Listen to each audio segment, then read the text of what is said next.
Pajarillaga from BSCE 1E of Nueva University of Science and Technology, and this is Physics for Engineers 1. And in this video, we're going to talk about inelastic collisions. A collision occurs when two objects meet when they get in contact with each other. It can be elastic or inelastic. And in inelastic collisions happen. This type of collision happen when two objects collides and then they move together after the collision. So in this case, we have the momentum conserved and not the kinetic energy because it is transferred or transformed into different type of energy.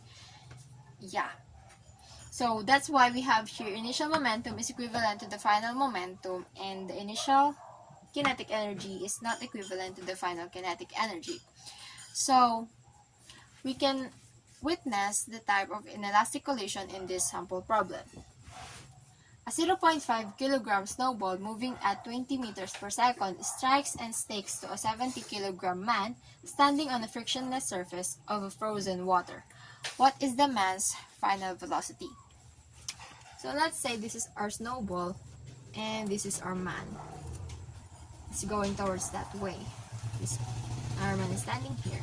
And then after the collision, they've been together because the snowballs hit into the man.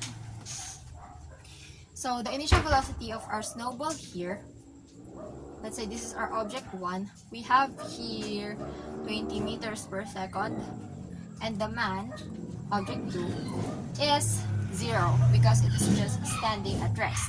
So after the collision, these two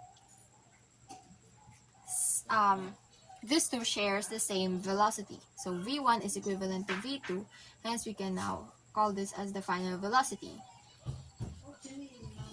And it is also worth taking note that the mass of the snowball, mass 1, is equivalent to 0.5 kg, and the mass of the man is equivalent to 70 kilograms.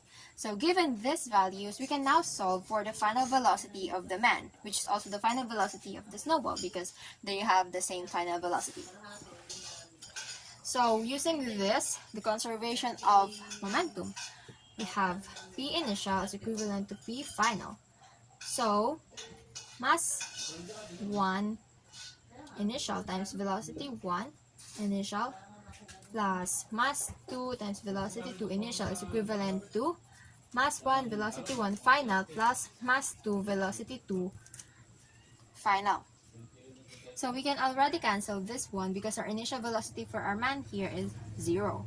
Hence we are left with mass 1 velocity 1 is equivalent to, and since we already talked about that these final velocities are equal, we can just create it like this: mass 1 plus mass 2. So what we are looking for is the final velocity. So we have here, so what we're gonna do is to just divide both sides by mass 1 plus mass 2. So we can cancel this. And we have the final velocity is equivalent to mass 1 velocity 1 initial over mass 1 plus mass 2. So using this formula that we derived from the conservation of momentum, we can now find the man's final velocity by substituting the values.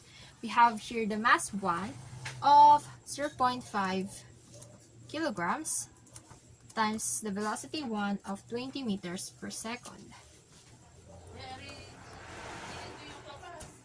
over 0.5 kilograms plus 70 kilograms. So by calculating, we have here a final velocity of 0.142 meters per second. And that is the final velocity of our man. So in this problem, we can see that the inelastic collision happened because when the snowball was thrown into the man, it stuck on him. That's why they share the same final velocity, and what we're looking for is the final velocity of the man, and we end up with 0.142 meters per second. That's the final velocity after their collision. So once again, I'm Camille Pajarillaga from BSCE 1E, and this is Inelastic Collisions, and thank you so much for watching.